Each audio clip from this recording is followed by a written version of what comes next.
अब देखिए बच्चों क्वेश्चन नंबर 14। क्वेश्चन नंबर 14 जो है आपने जीओसी में पढ़ा होगा, एसिडिक बेसिक स्ट्रेंथ में, वहाँ पर एसिड बेस रिएक्शन बताया जाता है। ठीक है, कोई भी कार्बोक्सिलिक एसिड जो होता है ना बच्चों, कोई भी कार्बोक्सिलिक एसिड जो होता है, ध्यान से सुनेंगे, ठीक है, जब हम उसका रिएक्शन करवाते हैं सोडियम बाइकार्बोनेट के साथ, सोडियम बाइकार्बोनेट के साथ, तो सोडियम बाइकार्बोनेट का मतलब ये Na+ और ये माइनस, तो ये क्या होता है ना, बेस, और ये आपको पता है एसिड है ही, तो ये इसके साथ मिलकर क्या करता है ना, एसिड बेस रिएक्शन करता है। और एसिड बेस रिएक्शन करके क्या बनाता है, एक तो ये बनाता है और दूसरा बनाता है बच्चों H2CO3। ये H2CO3 जो होता है ना, ये फर्दर डिकम्पोज हो जाता है H2O और CO2। ठीक है, अब इसमें सवाल कैसे पूछे जाते हैं, सवाल पूछे जाते हैं बच्चों कि जैसे बात कर देगा यहाँ पर, ये जो एसिड दिया हुआ रहेगा ना, इस एसिड में मान लो यहाँ पर 14 कर देगा, 14 कर देगा, और बोलेगा कि ये जो CO2 मिल रहा है ना, ये जो CO2 मिल रहा है, इस CO2 में ये O14 शामिल है या नहीं। ठीक है, CO2 जो है O14 में शामिल है या नहीं है। तो आप देख सकते हो यहाँ से ये एसिड है और ये है, तो सोडियम बाइकार्बोनेट तो यहाँ से H+ को ही केवल निकालेगा ना। कहने का मतलब ये वाला ऑक्सीजन, ये जो सोडियम बाइकार्बोनेट के पास जो ऑक्सीजन होगा, चाहे 16 आइसोटोप वाला हो, 18 आइसोटोप वाला हो, जो भी हो, ठीक है, वही इसमें रहेगा।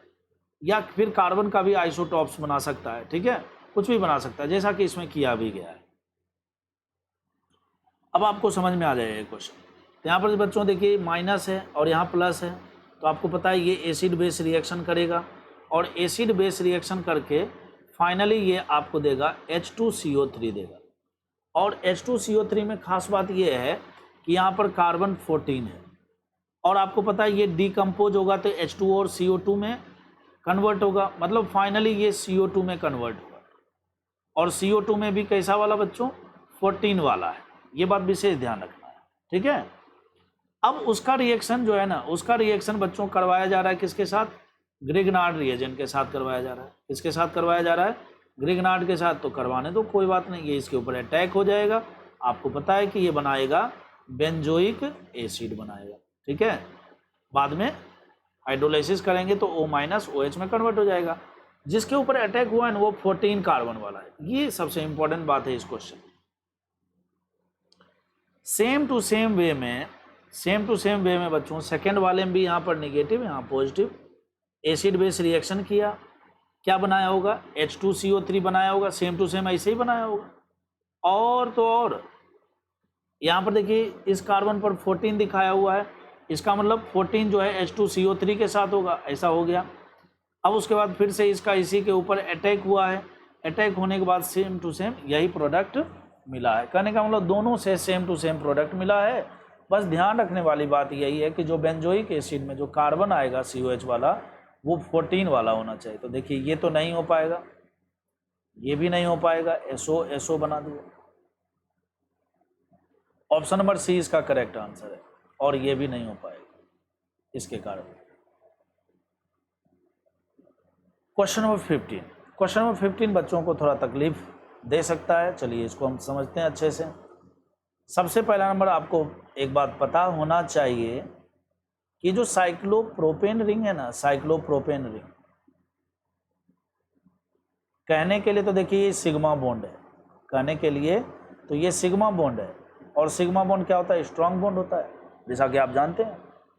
लेकिन ये साइक्लोप्रोपेन रिंग का जो सिग्मा बॉन्ड है ना, वो पाई बॉन्ड से भी वीक होता है। क्या होता है बच्चों, पाई बॉन्ड से भी वीक होता है। क्यों होता है पाई बॉन्ड से वीक,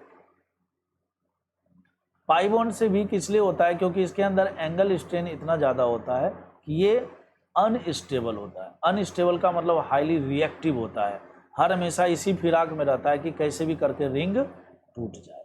समझ रहे हो ना बात को। तो अब क्या होगा, तो सबसे पहला नंबर, ये जो मिथाइल मैग्नीशियम ब्रोमाइड दे रखा है, तो ये क्या होगा बच्चों, इसके ऊपर अटैक करेगा, एसिड बेस रिएक्शन करेगा, ठीक है, और ये इधर O- में कन्वर्ट हो जाएगा।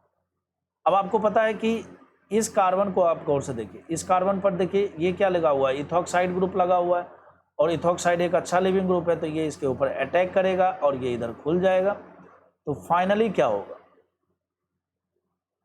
फाइनली होगा यूं कि ये बन जाएगा कुछ ऐसा। ठीक है, यहां तक कोई दिक्कत नहीं।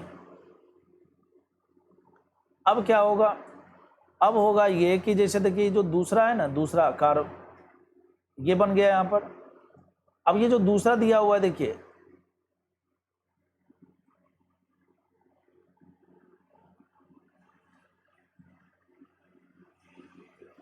ये दिया हुआ है न्यूक्लियोफाइल। भाई पहले वाले से तो ये वाला प्रोडक्ट बन गया, साइक्लोप्रोपेनॉन बन गया ना। ये हाईली रिएक्टिव है, एंगल स्ट्रेन के कारण, sp2 कार्बन के कारण एंगल स्ट्रेन और बढ़ गया है। ठीक है, अब ये जो न्यूक्लियोफाइल दिया हुआ है ना, ये जो न्यूक्लियोफाइल दिया हुआ है यहाँ पर, ठीक है, इसका देखिए एक रेजोनेटिंग स्ट्रक्चर और होगा। ठीक है, एक रेजोनेटिंग स्ट्रक्चर और होगा, वही ऐसे इस तरह से।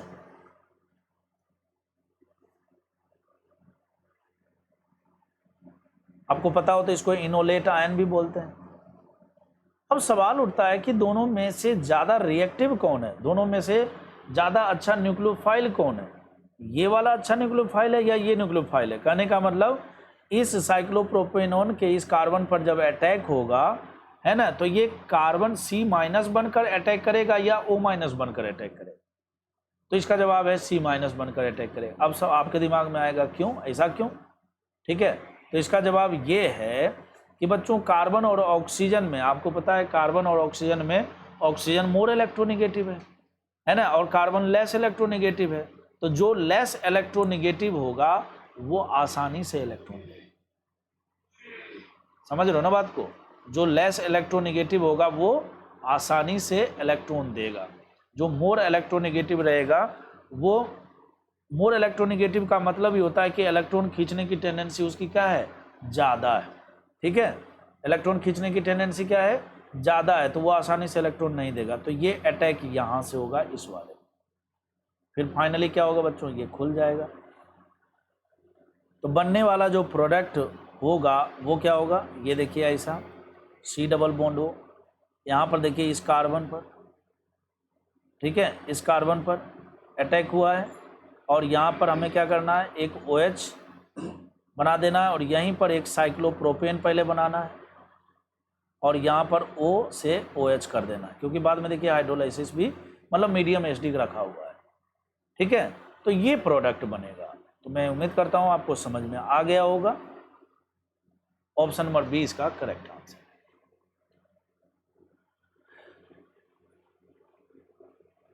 क्वेश्चन नंबर 16, क्वेश्चन नंबर 16 में बच्चों यहाँ नेगेटिव, यहाँ पॉजिटिव। अब यहाँ पर देखिए एक चीज आपको यहाँ से सीखना है,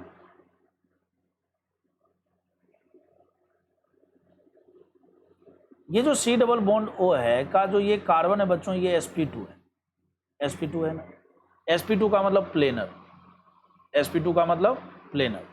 तो जब भी किसी sp2 कार्बन पर कोई न्यूक्लियोफाइल अटैक करता है ना, हमेशा ध्यान रखना है आपको, जब भी किसी sp2 कार्बन पर कोई न्यूक्लियोफाइल अटैक करता है, तो न्यूक्लियोफाइल के अटैक होने की दो स्थिति होती है। भाई प्लेन न्यूक्लियो sp2 है, sp2 का मतलब प्लेनर है, प्लेनर का मतलब ये हो गया। अब न्यूक्लियोफाइल का अटैक होना है, तो न्यूक्लियोफाइल जो है ना, प्लेन के ऊपर से अटैक कर सकता है और प्लेन के नीचे से अटैक कर सकता है। ऐसा क्यों सोचते हैं हम, ऐसा हम इसलिए सोचते हैं क्योंकि जब प्लेन के ऊपर से अटैक करेगा तो न्यूक्लियोफाइल प्लेन के ऊपर जुड़ेगा, समझ रहे हो बात को, और जब न्यूक्लियोफाइल प्लेन के नीचे से अटैक करेगा तो प्लेन के नीचे जुड़ेगा। तो ऐसी स्थिति में क्या है ना, आपको दो प्रोडक्ट मिलेंगे।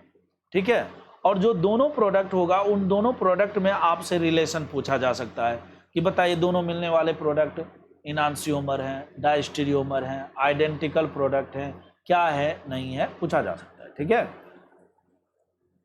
और वही चीज इस क्वेश्चन में पूछा भी गया है। तो ये जो न्यूक्लियोफाइल है बच्चों, ये क्या करेगा, प्लेन के ऊपर से एक बार अटैक करेगा और प्लेन के नीचे से अटैक करेगा, और यहां से ये बच्चों खुल जाएगा। तो इसमें जो है ना, आपको दो प्रोडक्ट मिलेंगे। एक प्रोडक्ट जो मिलेगा जिसमें आपको CH3 को वेज पर लगाना है। क्यों वेज पर लगाया? वेज पर लगाने का मतलब प्लेन के ऊपर से अटैक किया।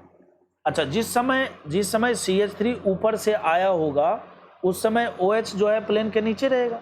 ठीक है, तो यहाँ पर बच्चों प्लेन के नीचे कौन हो जाएगा? O- बाद में हाइड्रोलाइसिस के द्वारा, है ना, देखिए NH4+ दिया हुआ है ना, मीडियम में एसिडिक रखा हुआ है, ऐसा बनेगा। अच्छा, इस कार्बन पर देखिए कन्फिग्रेशन फिक्स किया हुआ है, इस कार्बन पर कन्फिग्रेशन फिक्स किया हुआ है, मतलब वेज पर CH3 है, तो ये जैसे है वैसे ही रहेगा। क्यों? क्योंकि यहाँ पर तो कोई अटैक हुआ नहीं, यहाँ पर तो कोई बॉन्ड टूटा नहीं। ठीक है, तो इसलिए इसका कन्फिग्रेशन जो भी दिया हुआ है, जैसे दिया हुआ है वैसे ही होगा। प्लस वेज पर CH3 होने का मतलब है कि हमने कहाँ से अटैक किया? प्लेन के ऊपर से।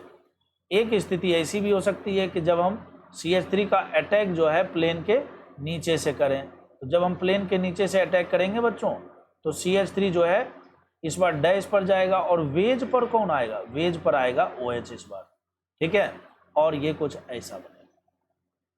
ये दो प्रोडक्ट बनेंगे। ये प्रोडक्ट कब बनेगा? ये प्रोडक्ट तब बनेगा जब हमारा न्यूक्लियोफाइल प्लेन के ऊपर से अटैक कर रहा है। और प्लेन के ऊपर से नीचे से अटैक क्यों हो रहा है? यहाँ पर क्यों भेदभाव हो रहा है? क्योंकि जिस कार्बन पर अटैक करने जा रहा है वो कार्बन sp2 हाइब्रिडाइज्ड है, और sp2 हाइब्रिडाइज्ड कार्बन जो होता है वो प्लेनर होता है, और प्लेनर कार्बन जो होता है उस पर जो है न्यूक्लियोफाइल का अटैक प्लेन के ऊपर से भी हो सकता है, प्लेन के नीचे से भी हो सकता है। सिमेट्रिसिटी आ जाती है। समझ रहे हो ना बात को? अब सवाल उठता है कि ये दोनों जो मिलने वाले प्रोडक्ट हैं ये दोनों एक दूसरे के क्या हैं? तो बच्चों ये दोनों प्रोडक्ट एक दूसरे के डाइस्टीरियोमर्स। ये दोनों प्रोडक्ट एक दूसरे के क्या हैं? डाइस्टीरियोमर्स हैं। क्यों है डाइस्टीरियोमर्स? सोचिए। अब आप देखिए इस कार्बन पर तो आपको ये दोनों एक दूसरे के मिरर इमेज दिख रहे होंगे। कैसे मिरर इमेज दिख रहे हैं? अब ये भी आपको समझना पड़ेगा, मिरर इमेज कैसे दिख रहे हैं। तो बच्चों देखिए ये है ना, ये हमारा प्लेन है और प्लेन के ऊपर में CH3 ऐसे लगा हुआ है। ये हमारा प्लेन है, प्लेन के ऊपर CH3 ऊपर में लगा हुआ, और हमारा जो मिरर है ना, मिरर वो नीचे में रखा हुआ है, साइड में नहीं रखा हुआ है। मिरर कहाँ है? नीचे है। ठीक है, तो जब नीचे है मिरर, तो मिरर में जो ये साइक्लोहेक्सेन का जो इमेज बनेगा, अब आप सोचिए, तो नीचे मिरर में तो साइक्लोहेक्सेन ही बनेगा, लेकिन जो ये प्लेन के ऊपर जो CH3 दिख रहा है वो मिरर में कहाँ दिखेगा? प्लेन के नीचे दिखेगा। मतलब जो वेज पर है वो डैश पर दिखेगा। तो ये देखिए दिख रहा है ना।